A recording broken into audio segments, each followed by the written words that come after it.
Hello everyone. In the previous session, we have studied different data structures like queues, stacks, array list, linked list, and we have seen some of the question solving techniques like backtracking and many others. Now in this chapter, what we are going to do is we are going to study greedy algorithms. So before we dive into what is greedy algorithms, what is the meaning of it and all those kind of things, let me tell you.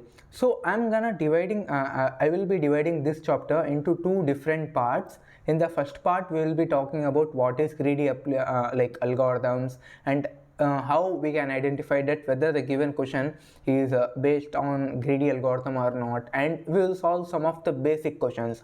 In the second part of greedy algorithm, in the second part of the session, we will be solving some of the hard level questions which you can find in LeetCode and HackerRank like platforms, and we will solve that in the next session, in the second part of our session. Now what we will be doing is we will be talking about what is greedy, how we can identify, and what are the points to be remembered, and we will solve some of the basic questions related to greedy algorithms. Now let us talk about what is greedy algorithm. Greedy approach is nothing but greedy comes from a English word.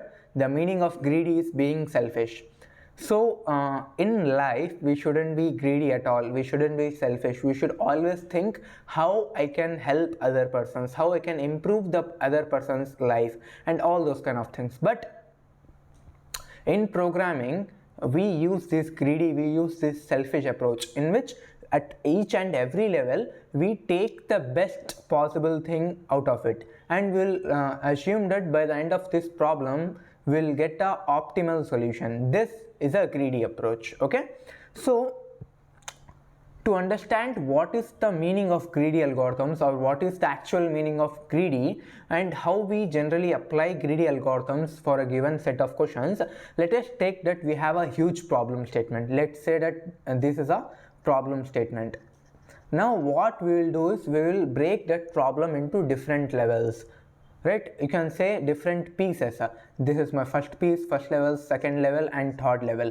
And what I will try to do is I will try to, at each and every level, I will try to find out the best possible solution, the best local solution. We call for a particular sub level, we call that particular solution as a local solution. And by combining all the local solutions, we assume that by the end of the problem, by the end of combining all those local solutions, we might get a global solution. So what we will do is we will divide that problem into different levels. Let us say that this is my level 1, level 2, and level 3, and at each and every level I will try to find out the solution of that particular level. Let's say that this is my local solution 1, local solution 2, and local solution 3, something like that. Now what I will assume is that by combining all these solutions, finally I will get a global solution.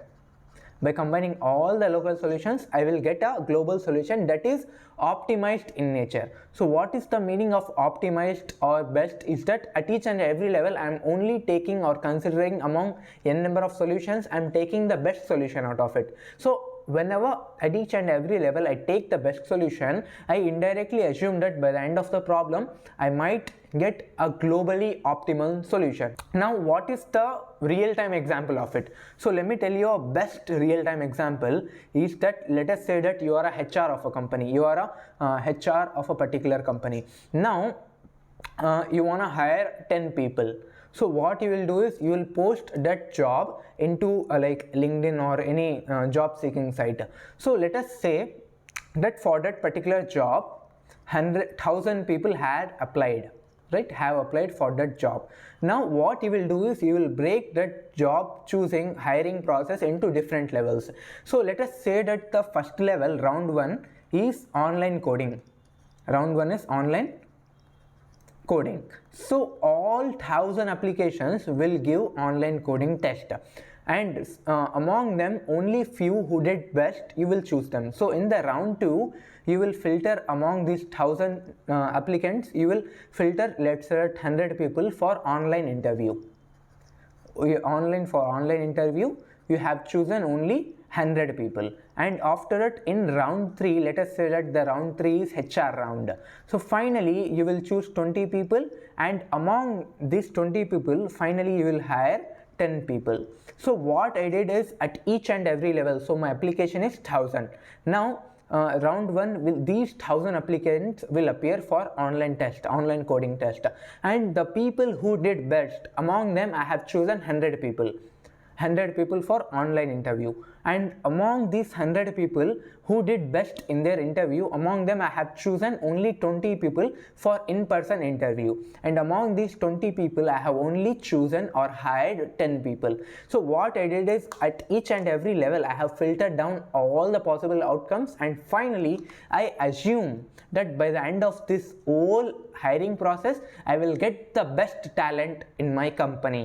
So and one more thing is that these doesn't guarantee that by the end of this I will get the best talent. This doesn't guarantee. Greedy algorithms don't guarantee that by the end you will get a globally optimal solution, but you will get a solution, but it doesn't have to be necessarily globally optimum. Okay, so what I mean is that let's say that among this 1000 people there are some people who are really good for interviews, but they don't know that much of coding, but they are really good in management, they're really good in like HR online interviews, but they will miss out because they are not that much good in online coding. So it doesn't guarantee, greedy algorithm doesn't guarantee that you will get a globally optimum solution, but you will get a global solution. It doesn't have to be necessarily optimum.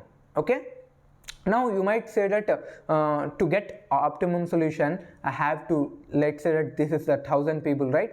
So I have to choose the same 1000 people for online interview, the same 1000 people for HR round, right? So this is a general approach.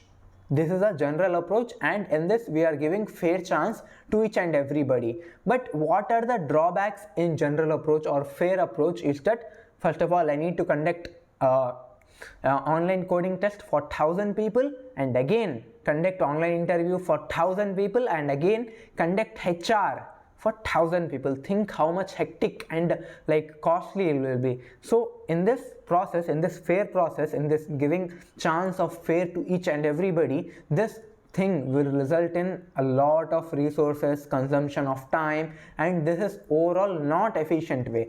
Whereas these filtering out process at each and every level, I am filtering out the best thing and I am only taking the best out of it. That this sort of approach is known as greedy approach. So this is known as greedy approach and this is known as normal approach. So I have like told you, I hope you have understood the basic difference between the greedy and normal approach. So at each and every level we are taking the best solution, and we will assume that by the end of this problem, by the end of this application problem, we will hire the top talent. We will assume that that is our inbuilt assumption, right? So at each and every level choosing local optimum solution, and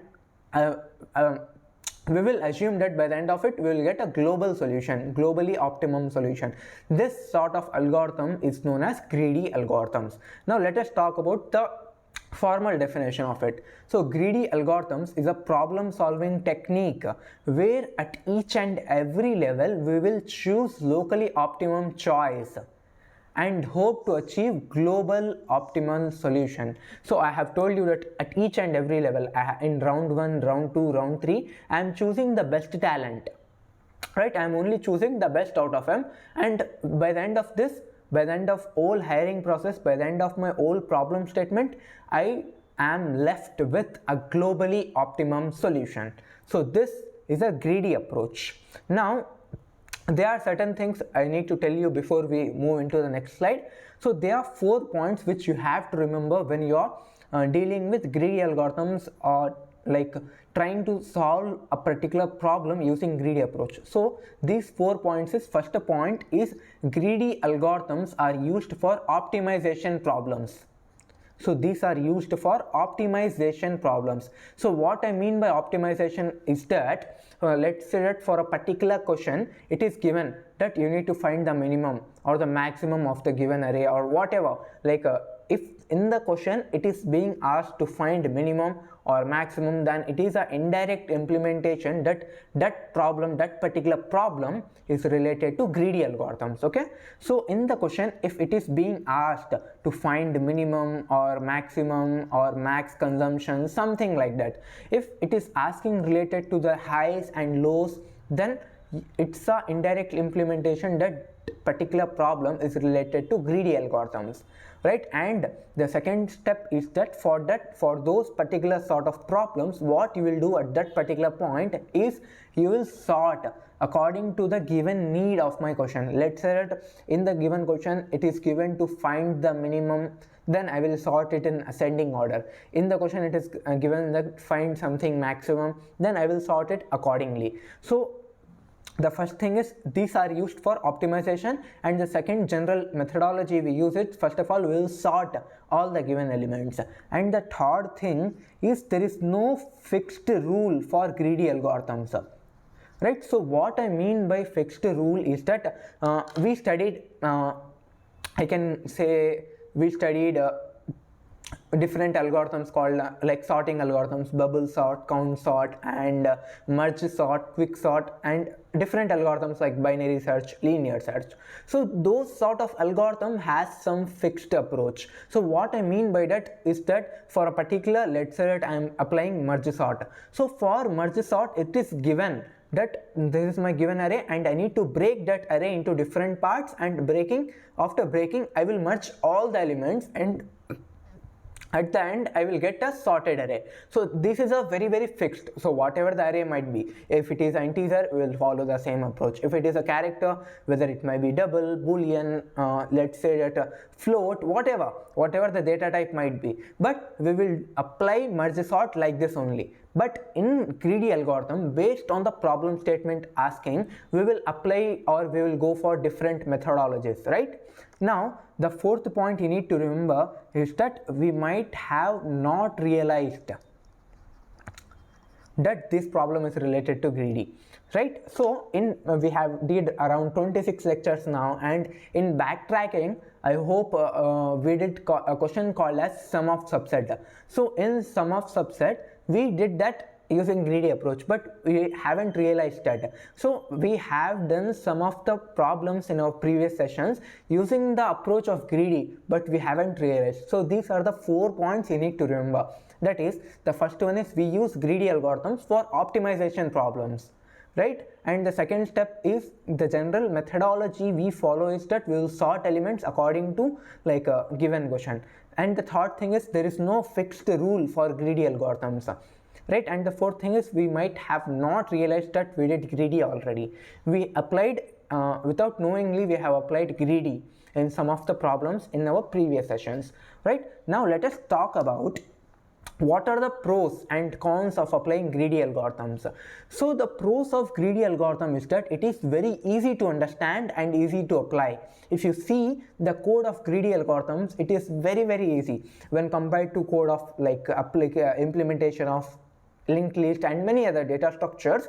The code of greedy algorithms is very easy and it is very easy to understand, and the time complexity will also, like, we will get linear time most of the times in most of the questions. When we apply greedy algorithms, the most common time complexity will be big of n.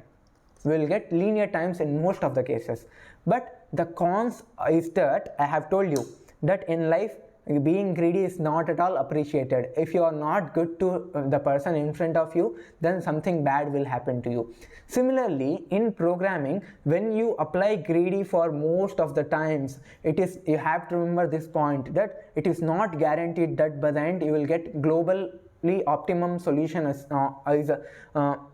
not guaranteed. Okay, So at the end you might get a globally optimum solution or you might not get a globally optimum solution. It is not guaranteed at all, but you will get a solution, but it doesn't have to be necessarily globally optimum.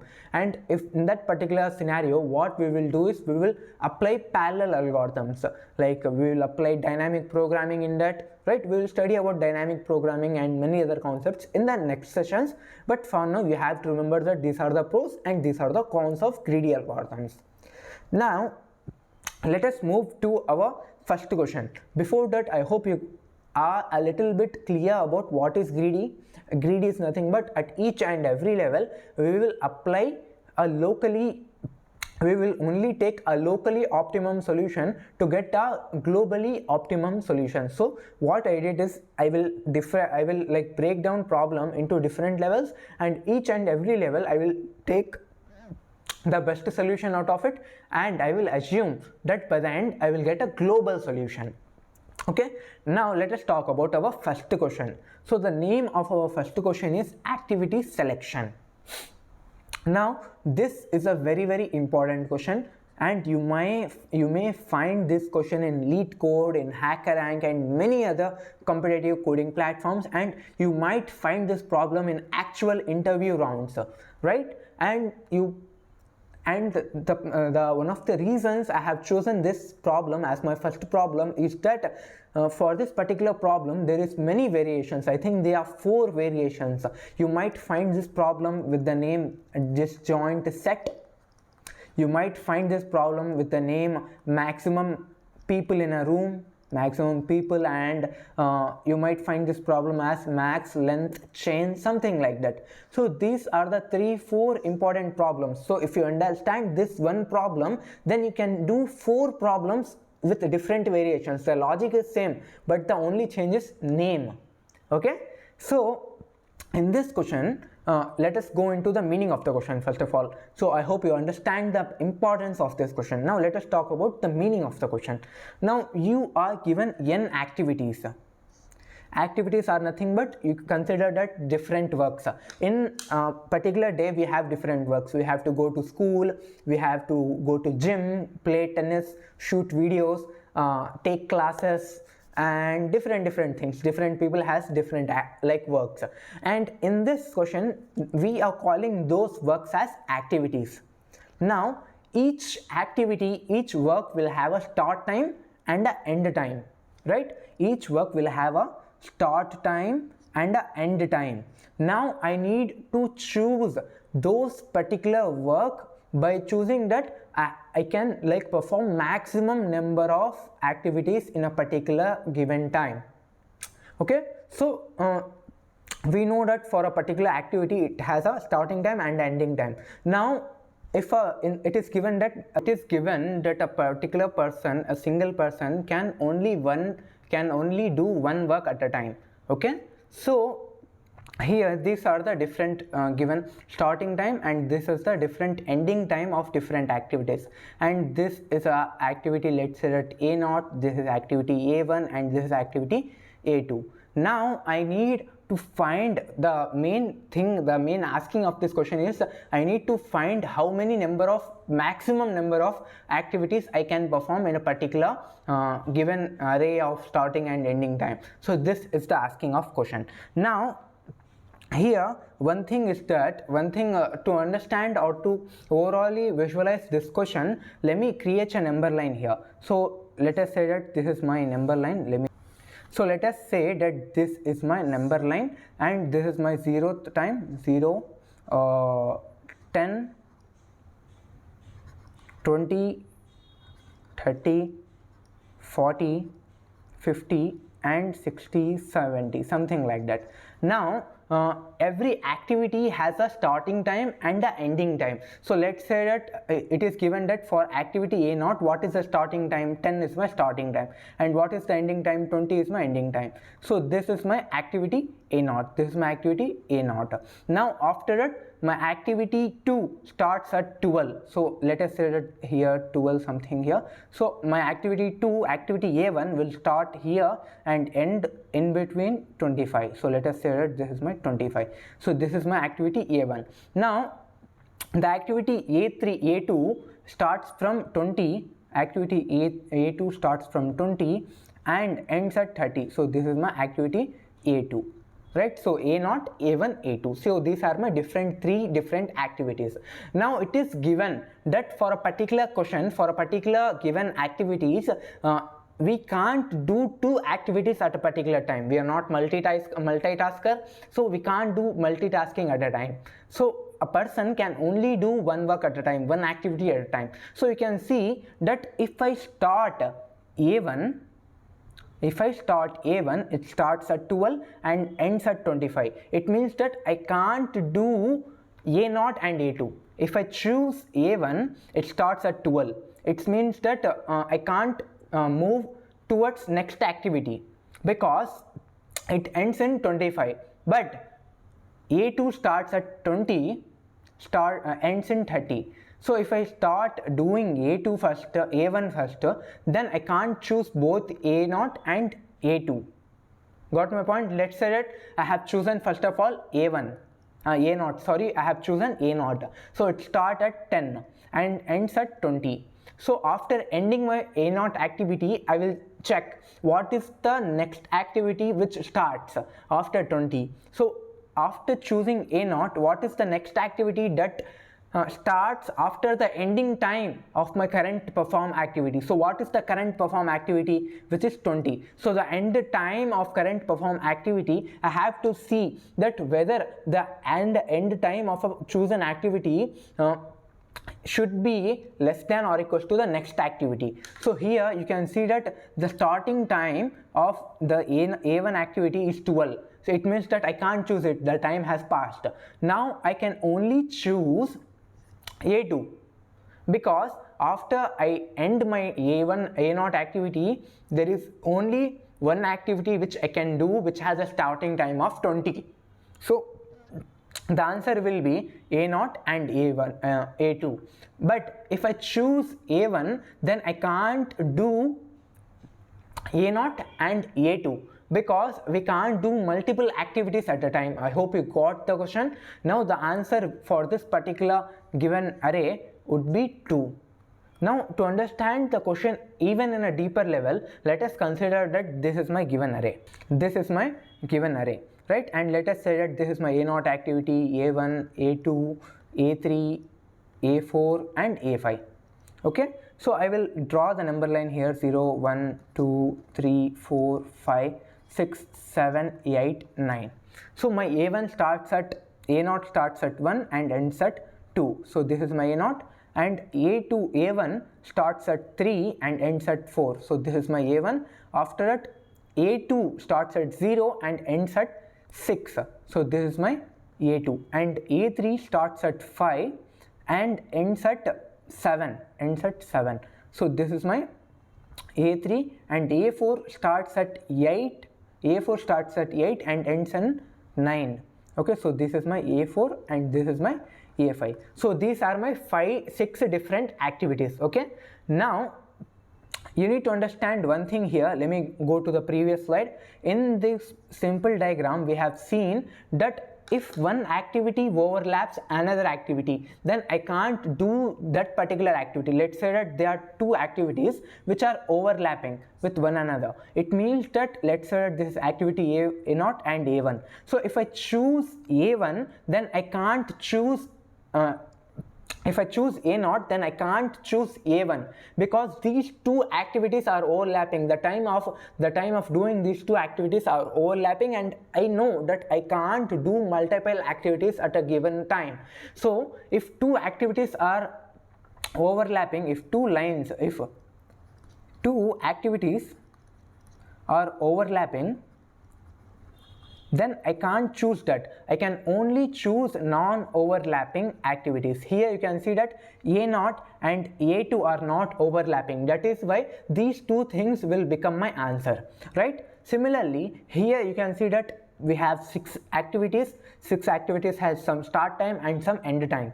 Now, first of all, here the main thing you need to remember is that we are going after maximum activities. We need to choose activities in such a way that we can able to perform multiple activities at a given over a period of day or over a period of time, right? Now what is the approach? What is the approach here? Let's say that I have chosen A0. So let's say that I have chosen A0. If I choose A0, then I can't choose A2 because it is overlapping.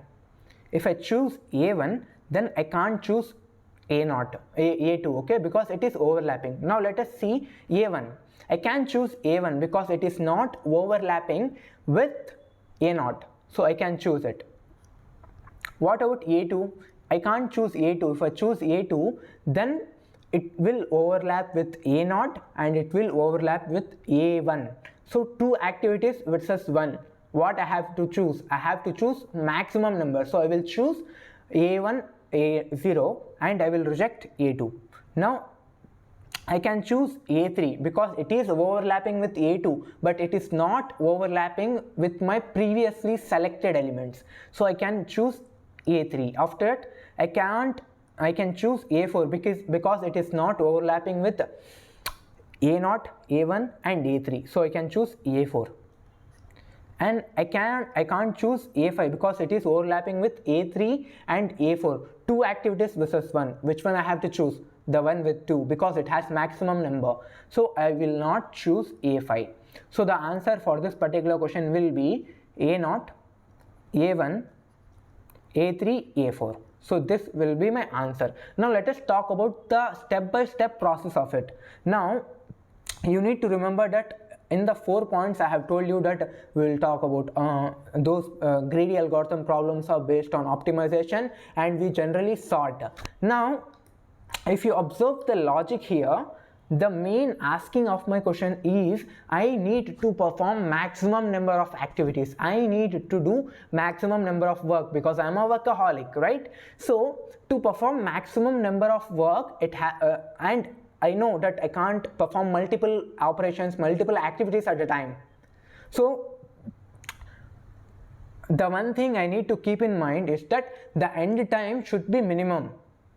If the end time of activity is minimum, then I can do multiple activities at a time because this activity will end soon. So the activity which ends soon, I choose that activity first. After it, I will see for another activity. If I choose the activity which has like a long end time, then I can't perform multiple activities because it will take time long. So I need to choose activities which are short time, which take short time to execute. So the activities which has low end time, I need to choose those type of activities. So the first thing is that end time, I need to sort the array of end time. So I will sort the array, end time array based on the end time. So I will sort the array based on the end time. And the second one is that if after sorting, you can see that in the given question, it is given that activities are sorted according to the end time. So activities are sorted according to the end time. It means that the first element has the lowest end time. So I will inherently choose that activity. I will choose whatever the question might be, I will choose A0 first. So I will choose A0, and after choosing A0, this will be my first activity.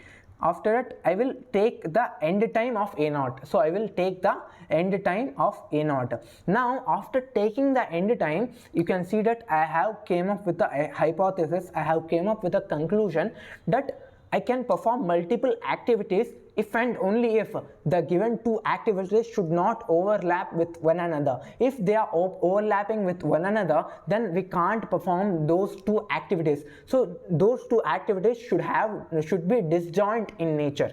So it should be non-overlapping. It should be non-overlapping. That is basically disjoint. So those 2 sets should be disjoint. Now how I can tell that whether the set is not overlapping or not? The condition for checking the overlapping of a non-overlapping for a particular activity is that if the activity starting time is greater than the previously selected end time activity. So here for example, start time should be greater than or equals to last chosen activity end time. What it means is that the end time of A0 activity is 2 and the start time of A1 activity is 3. So if 2 A0 end is 2 and A1 start is 3. So if 2 is less than or equals to 3, then I can choose that activity. It means that it is a condition of non-overlapping. If it is a condition of non-overlapping, then I will choose that particular activity. So what I will do is I will choose that activity and I will increment the count value. So I need to give maximum number, right? So I will increment the count value. So this is the basic working of activity selection. I hope you got the question. Let me revise you a little bit. So there are n number of activities with starting time and ending time, and we can't do multiple activities at a time. So in the question it is given that the activities are sorted according to the end time. Now I have came up by observing the number line. I have came up with the hypothesis with a solution that if two activities are non-overlapping and I will choose the activity which has the least end time first. So I will choose the activities which has the least end time, and the next chosen activity should be non-overlapping. It should be disjoint from the previously chosen activity. So these are the two things I have came up, and this is the basic pseudocode idea of my question. Now you might ask that Jabir, we have sorted elements according to the end time. Why not with the start time? Why not with the start time? So let us consider that there are three activities or 4 activities, 0, 1, 2, 3, 4, 5, right? 0, 1, 2, 3, 4, 5 and 6. Now this is my activity A0, this is my activity A2, and this is my activity A3. Now this is my activity A4. So if we choose elements according to the ascending nature of starting element, so if we sort the starting time of activities and we choose the start elements activities based on the starting time, then this will happen. So you can see that the starting time of A4 is 1. So if we choose this activity, then we can't perform these 3 activities, and we want a maximum number of activities. So that is why we have chosen the activities which has the least end time, and after that I am choosing elements which are having the next corresponding least end time. So this is why we have chosen the activities based on the end time but not with the start time. I hope you got the logic. Now let us code this thing. Now I'll import java.util.star. After that I will create my public class Java programming. In this public static void main string args. Now in the main program, what I am gonna do is, first of all I will create my start array and I will take the example which we have taken before, 1 3 0 5 8 5. After that I will create int end array is equals to new, let me give directly 2 4 6 7 9 9. Now what I will do is, first of all, I am choosing elements according to the end time basis, right? So first of all I will create integer max activity, int max activity is equals to, I will assign with 0, and this max activity is the basically count, and it will take how many activities I have chosen. It will show how many activities I have chosen. Now let me create a array list of integer. Let me give the name as answer is equals to new array list. After that I will choose the first activity. So the whatever the first activity, I will choose that. You know, in the previous example we have chosen A0 because it has the start least end time. So first of all, whatever the question might be, I will choose the first activity. So max activity is equals to 1. After that, I will choose answer dot add 0th element. Now after that, I will create int last end. Last end is equals to end of 0th array, right? Okay. So to check the condition of non-overlapping, I have taken last end.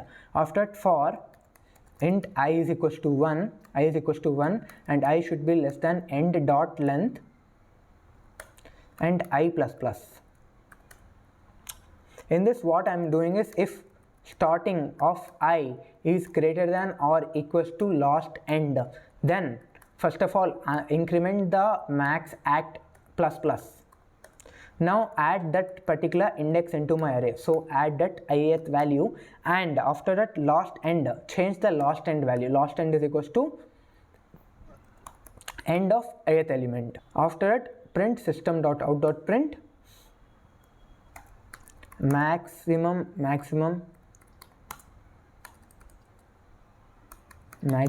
activities are, give some space, and here give some space, plus max act. Now after run a loop for int I is equals to 0 and I should be less than answer dot size I plus plus. After print system.out.print a plus let me give ans.get ith element and remove ln here. Now here you can see what I did. First of all is that I have created the starting and ending indexes. After that, I have created int max act is equals to 0. So this max activity is the count of how many activities I have chosen. After that, I have chosen the first activity. So I know that if the end array is sorted, then I will add the first element because it has the least end time. So I will inherently add that particular element and increase the maximum activity by 1. After that, to check the condition of overlapping, I have created a integer type variable last end. So what is the condition of overlapping? We have seen that if the starting time of a particular activity should be less than or equals to should be greater than or equals to my lastly chosen activity end time. If this condition satisfied, then it is a condition of overlapping. So it is a condition of non-overlapping. So if the given activities are non-overlapping, then I will increment the max act and I will add that particular value, that particular index into my answer array list. After that, I will increment or I will update the last end activity time, right? After that, I am printing all the answers. Now let me save and run. So you can see that the activities, let me give space here in between. Here let me give space, yeah, save and run. So you can see that these are my maximum activities. Maximum activities are 4, and we did dry run and we got the same output A0, A1, A3, A4. So this is how we will perform maximum activities. Now you might ask me one question. So you like in the question you have taken that the end time is sorted. Now what if the end time is not sorted? Then what I am supposed to do? So if the end time is not sorted, then what I will do is I will create a two-dimensional array. Listen to this carefully. So I will create a two-dimensional array which has a start.length rows and 3 columns. So let me show you in a diagrammatic format. So if the elements, if the end, I have taken end time elements as sorted, and I have performed the code as you've seen before. Now what if these elements are not sorted? So what I will do, I will create a two-dimensional array I will create a two-dimensional array. Let's say that this is my two-dimensional array of column 3 column and start dot length rows, start dot length number of rows. So let us say that this is my row 1, row 2, row 3, row 4, something like that. Now this is my 0th first index, second index. In the 0th index, I will store the index of each and every particular each and every start time and end time. I will store the indexes for a particular given array to know the sequence of the given input. And after that, in the first index I will store start time, and in the third column I will store the end time, and I will sort the given two-dimensional array according to the end given time, right? And let me code this. After coding this, you will understand what I mean. So let me remove all this, let me keep all this thing. Now first of all, let us say that my given array is not sorted. Let us say that my given array is something like that. 2 let me give random values 0 10 6 7 9 9. So it is not sorted. You can see that my given array is not sorted here. After it, so first thing is what I will do is, first of all I will create a activity two-dimensional array. The name of the two-dimensional array is activity, right? Here let me give a two-dimensional array, right, is equals to new int of size. The row size is start dot length.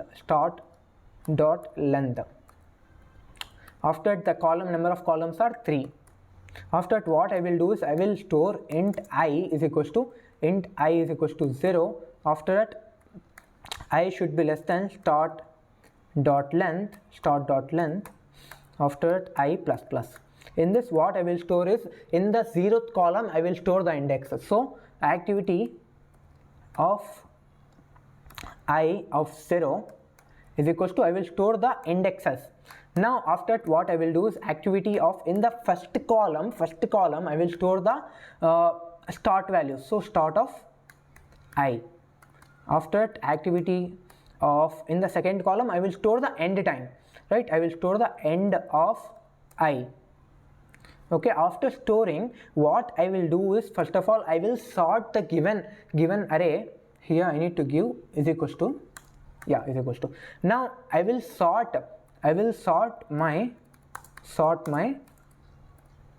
here, let me give a tab space. Okay, so I will sort my two-dimensional array, and how I can sort is by using a lambda function. I will sort. So a lambda function will look like this. So we already know that the inbuilt function of sorting a single array, a one-dimensional array, is I will write arrays dot sort and I will write the array name. So similarly here, for sorting two-dimensional array, I will write arrays dot sort, let me give sort arrays dot sort, and here I will give activity, and after it I will give activity, and after activity I will give a comparator dot comparing double, and I need to give the object here. So O hyphen a greater than or equal to symbol O of which column, with respect to which column you want to sort. Now I want to sort the given array with respect to my second column, so I will give second. So what this line will do is, it will sort my given two-dimensional array with respect to my end time, with respect to the last column of my two-dimensional array. Now let me change the things here. Same array answer. Now here what I will do is, instead of answer dot add 0, I will add activity of 0 of 0. So here I will add activity of 0 0. After adding, here I will store last end is equals to activity of 0 and 2. So I am storing the last element present in my end. Answer dot add activity of I and 0. After store the end value as activity of I, and this is my changed code. So in this we have we wrote a enhanced version of code. So what we did is here the given starting index is we have given a starting index and we have been given by a ending index, and we need to remember is that in this code the ending index is not sorted. So what I did is I have created a two-dimensional array of 3 columns and n rows based on the number of size of the starting index. Now after that, what I did is that in the first column I have stored the index, in the second column I have stored the starting elements, starting index elements. After that, in the third column I have stored the ending index elements. After that, using lambda function, using comparator is an interface in Java which is used to sort objects, Now what I did is, using this lambda function, I have sorted a given two-dimensional array with respect to my ending index, with respect to my last column, which is ending index. So the last column is holding ending values, so I have sorted that particular array. After sorting, what I did is I have created a max activity. After that, I have created an array list as usual, as we did before in my question. Now we already know that if after sorting the first element, the first activity, A0 activity will be my least with respect to my end time, because it has the least end time. So I have incremented the maximum act value. After that, I have added answer dot add activity of 0, because at the particular first index, now the array is sorted. Now the array is sorted according with respect to the end time. After that, I have stored the end time, the third column, end time. This is first column, second column, third column, end time. I have stored that particular value into my last end array. After that, I am running my loop and I am checking the condition of non-overlapping as same, and here I am updating the last end value with my with respect to my two-dimensional array. And after that, I am adding the answer, whatever the index present in my 0th index, I am adding that. After that, I am printing my answers. Now let me save and run. So let me save and see what the answer will get. So you can see that the maximum number of activity for this particular two arrays, starting time and with this ending time, will be A0, A2, A5. So this is the answer, and this code is applicable for anything irrespective of sorted or not. So this is the basic approach of doing activity selection problem. I hope you have understood. I hope you got the overall understanding of the question. Now let us talk about another question. Now this is a classical question in programming, which is fractional knapsack. So the meaning of fractional knapsack is that we will be given by a value and we will be given by a weight, and each bag, knapsack is nothing but a bag, and in this particular bag we need to put elements in that, and after putting we will sell the elements in my stack based on the value of each item. Okay, now here the meaning of fractional is that the items which we are choosing can be divided into fractional. It means that, let's say that the items are fridge, TV, and a mobile phone, a charger, a tripod, something like that. These are absolute. We can't divide these items into half kg or 20 kg, 200 grams, half fridge, 1/4 fridge. We can't choose that. These are absolute value. These are all values. So it means that we can choose one fridge or two fridges. But in fractional values, we can take the fractional values. In fractional knapsack, we can take the fractional values of a given item. So it means that this is equivalent to fruits or vegetables. We can take half kilo or 1 kilo, like that, right? So the items can be divided into fractions, and each item will have a value and each item will have a weight, and our fractional, the bag which we are choosing, has some capacity. Now we need to add elements in my knapsack in such a way that when I sell the items in my knapsack, I should get the maximum profit out of it. I should get the maximum value. This is the problem of fractional knapsack. Now what I'm gonna do is, first of all, let us say that this is my item 1, item 2 and item 3. and these are my weight 1, weight 2 corresponding weights of these items, and the capacity of my fractional knapsack, the capacity is 50 kg, right? Let us say 50 kg. Now what I will do is I will add my first element into my fractional knapsack. So the weight of this is 10. After that I will add the next element, so the weight of this is 20.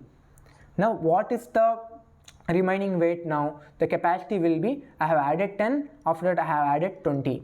Now as I add, let's say that I have added initially in my first step I have added 10, so my capacity will be 50 minus 10, so capacity will be 40, and my value, profit value will be initially 0. The profit value when the knapsack is empty is, the initial profit is 0, plus what is the value of my first item? 60, right? And in the second step I have added 20, so my capacity is now 40, so 40 minus 20, so my capacity will become 20 and my profit value will become 60, plus item value 2, value is 100, so it will become 160.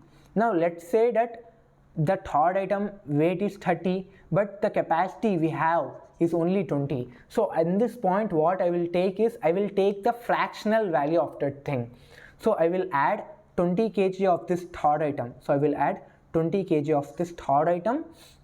Now I will, what is the value? For 30 kg the value is 120. Now for 20 kg the value will be 120 divided by 30 into 20, so 0 1 ja 4 ja, so the value will be 40 into 2, 80. So the value for 20 kg will be 80 rupees. So I will add my, in the third step I will add capacity is equals to 20 minus, I have added the third element fractional part, 20 minus 20, so the capacity will become 0 and my final profit will be, value will be 160 plus 80, it will be 240, so my final profit value will be 240. So this is how I will add all my elements in my fractional knapsack until my capacity becomes 0. So this is a fractional knapsack question. Now let us talk about the approach. Now if you see, the main thing we need is, we need maximum profit. We need maximum profit. So can I say that if the value of a particular item is high, then the profit, getting profit chances is also high? It means that profit is directly proportional to value, right? If the profit increases, then the value of that particular if the value increases, then the profit of that particular item will also increase, right? And can I say that profit is inversely proportional to weight? It means that if the weight decreases, let's say that n number of items has very less weight, so if I can add in the elements in my knapsack which has fixed capacity, so I will choose elements which has least weight. If I add multiple elements which has least weight, then the probability of getting maximum profit also increases. It means that the weight decreases, then the profit will increase somehow, okay, somewhat. We can't say that it will increase in this proportional, we can't say, but it will, the probability of getting maximum profit will also increase. So can I take the ratio as ratio is equals to value divided by weight, and if the ratio value is greater, then the profit will also be greater. So finally from this I have concluded that if I want profit to be more, then my ratio value should be more. Whatever the elements which has the highest ratio, I will choose those elements first. After that I will choose the next corresponding elements based on the ratio value. So what I will do is I will calculate this ratio array for each and every. This is my weight array, right? There are some elements in my weight array and this is my value array. Now I will calculate the ratio for each and every corresponding element. Let's say this is my zeroth element. So I will create and I will store the value of this zeroth element into my ratio array.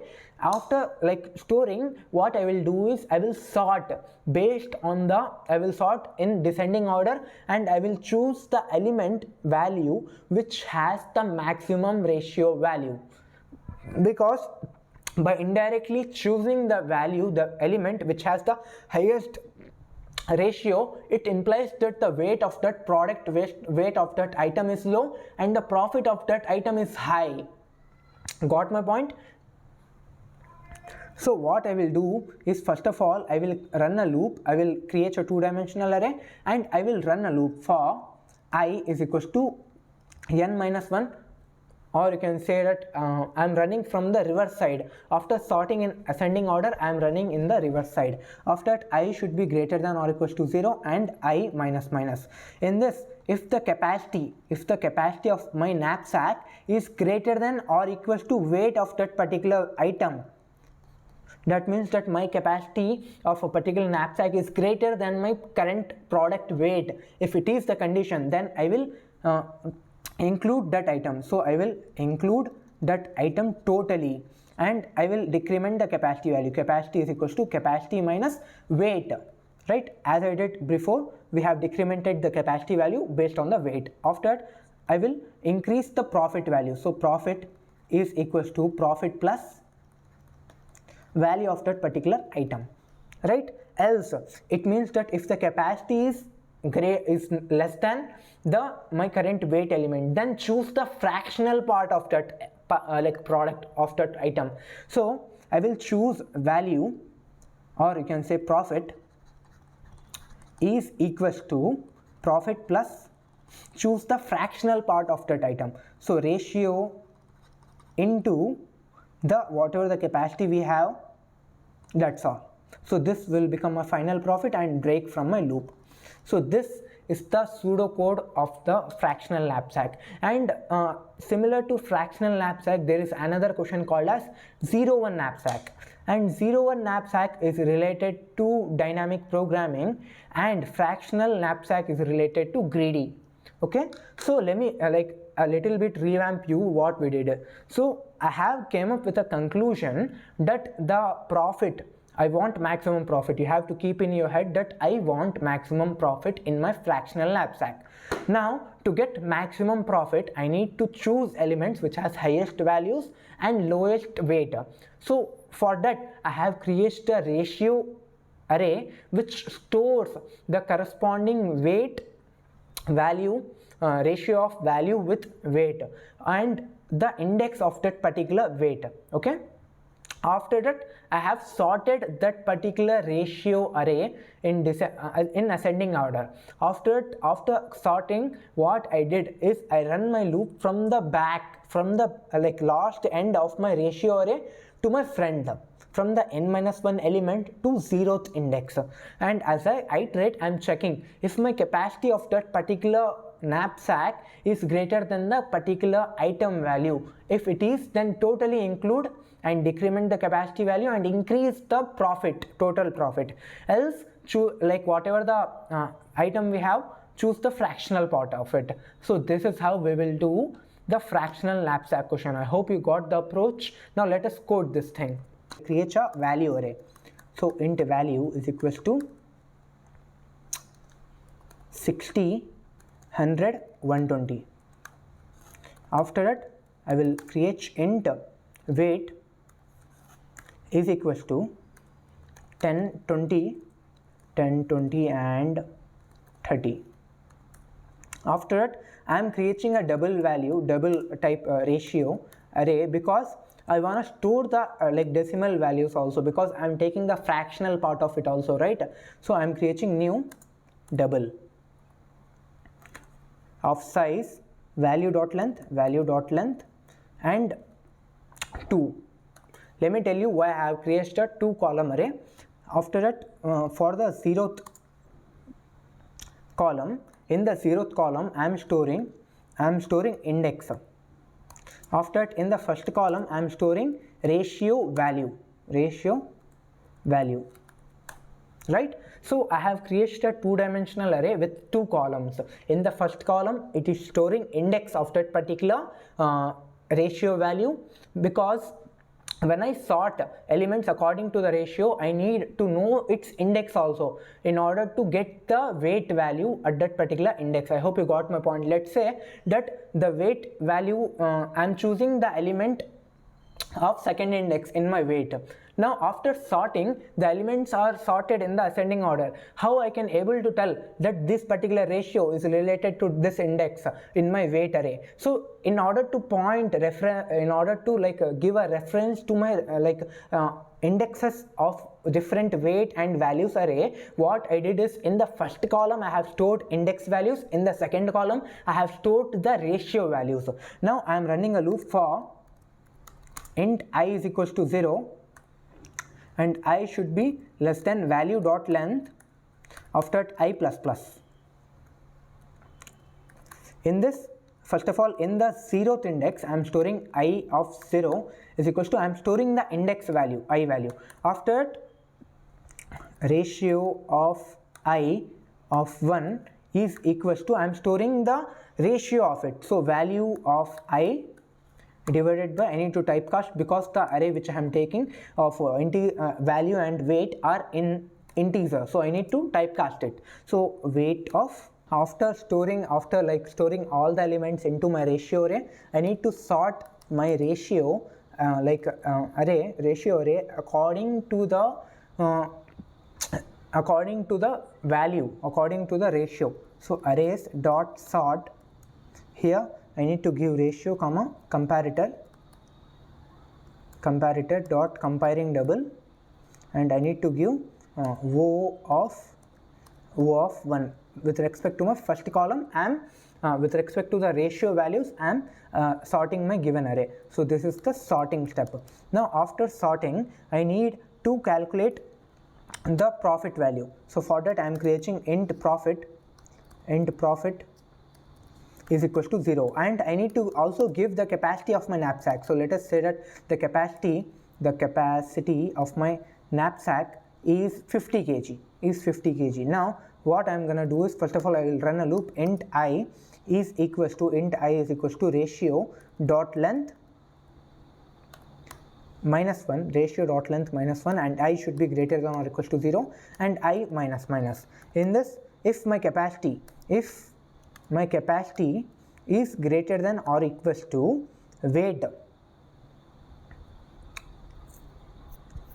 of that particular index, here I need to give the index also. So int idx is equals to ratio of I and 0, right? So if the weight is greater than my particular given index of that weight item, then what I will do is, first of all I will increase the profit value. So profit plus is equals to value of that particular ith index, after that weight capacity minus is equals to weight of I, right? So I am gonna increment the profit value, after that decrement the capacity.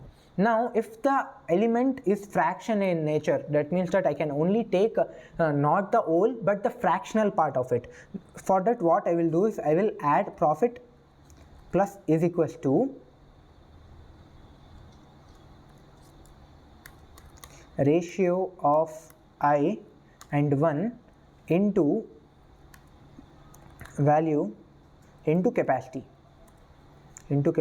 and make capacity is equals to 0 after it break. After coming out of loop, system.out.print maximum profit of fractional knapsack is, and give profit value.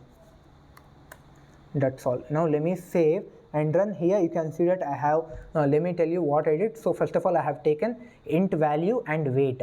After taking the int value and weight, I have created a double type two-dimensional array. In the first index I am storing the indexes, in the second column I am storing the ratio value. After that I am running a loop, I am assigning the index value in the first column, in the second column calculating the ratio and assigning it to my ratio two-dimensional array. After that I am sorting my given two-dimensional array according to the first column, according to the ratio values. Now after that, here I have created two variables into capacity, after that profit, and as I told you that in the pseudocode we did, I am doing the same thing here. After that, finally I am printing my output. Now let me save and run. So it is showing some sort of error here. I need to remove this. Yeah, let me save and run. Here I need to give ratio double index. Okay, here I need to give a statement terminator. Delete this. I need to give comparing double. Here I need to give comparing double. Now let me save, and here I need to give ratio also. So ratio comma, here in the arrays.sort function I need to give ratio comma comparator dot comparing double. Now let me save and run. The hell, int idx. Okay, anyways, it is showing some kind of loosey conversion. So I need to like give this as a integer because it is in double, right? So int. Now let me save and run. Yeah, you can see that we got the output as the maximum fractional knapsack for this particular array is 160. So this is how we will do the question of fractional knapsack. Let us talk about another simple question, which is minimum absolute difference pair. It means that here in the given question we will be given two arrays A and B of equal length, and here we need to form a pair from A and B in such a way that the sum of their absolute differences should be minimum. So what I mean is that, let us say that this is the given array and this is my array A and array B. Now what I will do is I can form elements, I can form pairs from by combining element 1 in my array A and element 2 from my element B, something like that. So I can choose the element like this. So 1 minus 2, we need to calculate the absolute subtraction, and I need to add those differences after it. So I can choose this one, this and this as my pair. So 2 minus 1 plus 3 minus 3. So the output will be, this will give me 1, this will give me 1. So 1 plus 1 plus 0. So this will give me 2. And this is my one of the cases. Now I can also choose, let me show you, let me erase this thing here. Okay. I can also choose this with this and this with this and this with this. So the case 2 will be 3 minus 1 plus 3 minus 1, 2 minus 2 plus 1 minus 1. This is a possible pair. So this will give me 2 plus 0 plus 0. So this will give me 2, and this will be my case 2. Similarly, I can choose 1 with 1, 2 with 2, 3 with 3. So 1 minus 1 plus 2 minus 2 plus 3 minus 3. So this will give me 0 plus 0 plus 0. So the answer will be 0. So this can be my case 3. Similarly, like this, they can be n number of cases, but we need to find the minimum possible absolute sum. So absolute, what is the meaning of absolute is that when we subtract two elements, let's say that we got a resultant value as negative, but the meaning of absolute is that we don't consider the negative value. Here you can see that we are doing 1 minus 2, so this will give me minus 1, but we won't consider minus value, we only consider plus 1 here, because we are taking the modulo operator, we are taking the absolute value of it. Now for absolute, you can tell me that the main thing, the main answer, the least value I can get is 0, right? So I am stopping here. So how we can do this? I have told you that whatever, there are various approaches to solve a greedy question. Now in this question, what we will do is we will choose to go with sorting. So here this is my array 1, this is my array 2, right? So what I will do is I will sort the array 1 and array 2 both according to my ascending. I will sort those two arrays with respect to ascending order, right? After that, let's say that this is my sorted array A and array B. So can I say that the first element present in my sorted array A and the first element present in my sorted array B, if I subtract these two things, this will definitely give me the least value.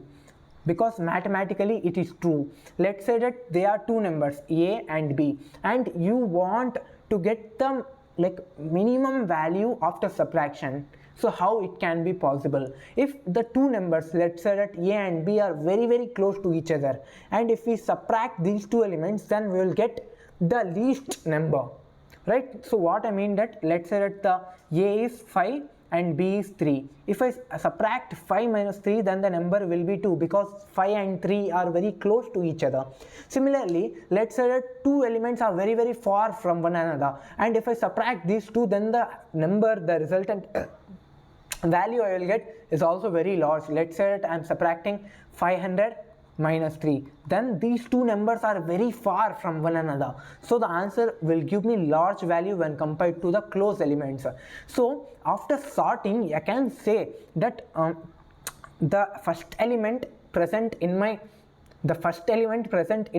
sorted array A minus the first element present in my sorted array B will give me least element, because these are sorted in nature, right? I hope you got the point. Whereas if I subtract this with this last element, then this will give me like large value, because the first element is far away from the last element of my second array. I hope you got the logic. Now let us code this thing such that you will understand it even more better. So in the main program, first of all, I am creating a array. A is equals to 1 2 3. After that, int b is equals to 2 1 3.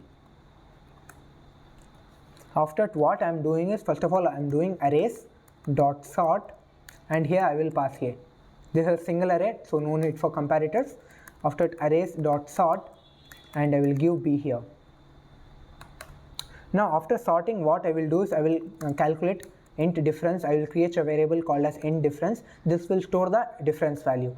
Now after that, I am running a loop for int I is equals to 0, and I should be less than a dot length and I plus plus. Now here I will store difference plus is equals to, I am adding the difference also along. I iterate through each and every element, and we need to calculate the absolute value. For calculating absolute value, we have a function in Java, math.abs, and here I need to give a of I minus b of I, right? After calculating, I will add that into my difference. After it, simply print system.out.print the minimum absolute sum is plus print difference. That's all. Now what I did is, this is very simple. So this is the given array 1 and array 2. So what I did is, first of all, I have sorted the array 1. After that, I have sorted the array 2. Now we have came up in the approach, we have came up with a like idea that to get the minimum value between two numbers, those two numbers have to close. So after sorting the two numbers in the two arrays A and B, the first index in my array 1 and the first index in my array 2, we got the logically that these difference should be the least among all the elements difference, right? So what I did is, I have calculated the first element subtraction with the first element in my second array. Similarly, first second element, third element, right? This is how I did my subtraction, calculating difference. After calculating the absolute difference, I have added that element, that value into my different variable, After that, I am printing that. So this is how, using sorting, we did this question. Now let us talk about another question. Now in the given question, we need to find the maximum length chain pairs that can be possible. So here in the given question, we will be given n pairs of numbers. In each pair, the first number is smaller than the second number. The first number is smaller than the second number. A pair CD can come after AB if B is less than C, and we need to find the longest chain which can be formed out of this set. Now let us say that this is a given chain, or you can say a rope, whatever you call. So this is a chain, right, which is the starting index, the starting point of this rope is A and the ending of point of this rope is B. Now the next rope can be counted into my like pair into my length when if the given C value, starting point C value should be greater than B value, then and only I can include that like chain into my max length, or else I can't include that particular chain into my like given length, right? So let me show you that this is the given pairs 5 from 5 to 24, 39 to 60, 5 to 28 and 27 to 40, 50 to 90, like this. And the answer maximum length that can be possible for this particular question is 3. That means that the maximum length of chain of pairs that can be formed is 3. So here in this particular, for this particular input, the number of pairs that can be formed is 3. Now let us understand what is this pairs and what is this actual the meaning of the question. So for that, let us talk about the approach of this question. Now first of all, what I am gonna do is you need to understand one thing, that for this sort of questions we will draw a number line. By just drawing the number line, half of the problem will get covered, because first of all, after drawing the number line we will understand what is being asked in the question, and if we understand the question, then 50% of our work is done. Now first of all, what I'm gonna do is I will like create a number line. So let's say that this is my this is a 2 crossed, yeah. So I will draw my number line first. So this is my number line, let us say this is my number line, okay, and this is 0, 10, 20, 30, 40, 50, 60, 70, 80, 90, 100, 110, 120, 130, something like this. Now you can see that my first chain pair is starting from 5 and ending at 24. So here in between it is starting here and ending at 24, somewhere in between this. So this is my first chain, right? This is my first chain. And the second chain is starting at 39 and ending at 60, starting at 39 and ending at 60. So this is my second chain ending at 60. Now my third chain is starting at 5 and ending at 28. So it is starting at 5 and ending at 28. It is ending at 28 here, right? After that, the fourth chain is starting at 27. It is starting at 27 and ending at 40. So it is ending at 40. So this is my first chain, second chain, third chain, fourth chain, and the fifth chain is starting at 50. Fifth chain is starting at 50 and it is ending at 90. So it is ending at 90. Now this is my fifth chain, right? So I need to like find the maximum length of pairs that can be possible, and it is given that here it is given that I can only choose the chains which are which have B should be less than or equal to C. It means that this is A and this is B, C, D, E, F. Okay. Now you can see that the F is not greater than this. So these two can't form a pair. Similarly, you can see that my B is not less than this. So this chain 1 and chain 3 can't form a pair. So the formation of pair only take place if the ending of a particular chain should be less than the next starting point of my second or another chain. So remember something? Did you remembered something? Like the same logic. When we did activities like problem, in the activities problem, to choose a next activity, the current activity end should be less than or equal to the next activity starting point. Similarly, here in this question, the chain end number should be less than the next chain starting number, right?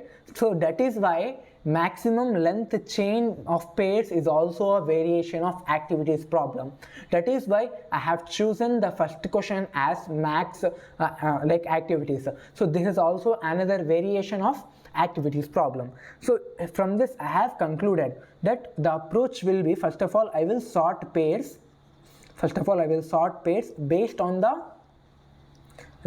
second number. Based on the second number I will sort all the pairs, right, based on the second number, right. And the second step will be first pair. I will select, after sorting whatever the first pair I will get, I will select that particular pair because it is the least value, right. After sorting, the first element is the least, so I will select the first pair. I will select the first pair. After that, what I will do is I will run a loop for I is equals to 1 and I should be less than n. After that, I plus plus. In this, what I will do is, if my pair of starting, if my pair of start of a particular chain is greater than the last selected end number, then what I will do is, first of all I will increment the answer value. After that, the last end, I will update the last end value as last end is equals to end update, right. That's all. So this will be my pseudocode of maximum length of chain, and this question is very similar. This is like another variation of activity selection problem. I hope you got the basic logic and the understanding of this code. Now let us code this thing. 50, 90. So I have taken the example as we understood before. I have taken the example which we taken in the slide. After it, what I will do is I will sort these two-dimensional arrays, array.sort, and I will sort pairs based on the ending value, the second index, second column value. So comparator dot comparing, here I will give comparing double in this row of the first column, so I will give first column. After sorting, what I will do is that first of all I will create a int chain. I am including the first element, so I will put my chain length is equals to 1, because if I include the first pair, then my chain length will become 1.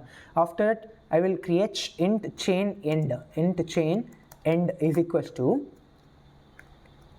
pairs of 0 of 1. So I will take the first element as my end value. After that, I will select pairs. I will select the last selected element. I have selected the last end value. After that, I am running a loop for int I is equals to 0, I is equals to 1, and I should be less than pairs dot length. After that, I plus plus. In this, what I will do is that first of all, if my pairs of starting, if my pairs of I of 0 is greater than my chain length, chain end, then first of all I will change my chain end is equals to pairs of 0 and 1. After that, I will increment chain length, so chain length plus plus. And finally, after running a loop, print system.out.print maximum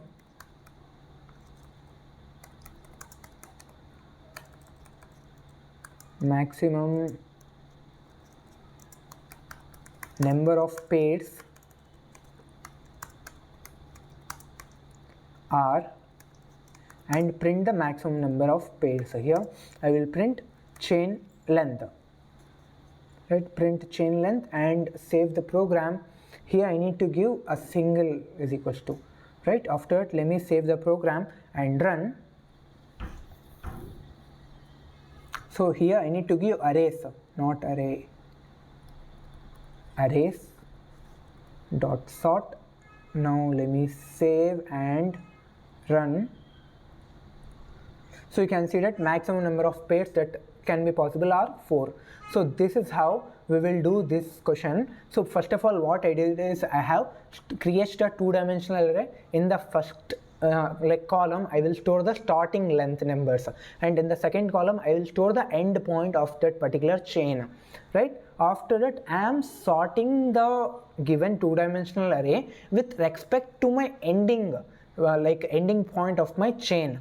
After sorting, what I'm doing is, first of all, I'm choosing the first element. I'm choosing the first element in my given two-dimensional array, because we know that after sorting, the first element has the least end value. Okay.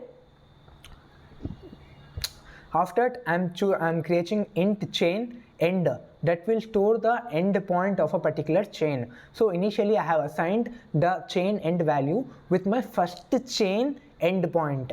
Right, after that I am running a loop for I is equals to 1 and I should be less than pairs dot length. In that, what I am doing is, first of all, I am checking if my current pair starting point should be greater than my previous chain end point. If this condition satisfied, then I will increment the chain length and I will change the chain end value. After that, finally I'm printing the chain length or maximum number of pairs that can be possible. So this is how we will do the question of chain length. So up to now we have studied what is greedy algorithm, what are the points we need to remember, and how greedy algorithms are easy to understand, and we can find global solution out of it. And we did 4 questions. The first one is activity selection, fractional knapsack, maximum chain length, and maximum difference sum. Right, so we did these 4 fundamental questions which are really necessary for forming a mindset to solve a greedy based question. Right, up to now we have studied the basic overall understanding. We got a basic understanding of question, and we did 4 questions. In the next session we will be talking some of the most hard level questions, and with that being said, I will see you in the next one.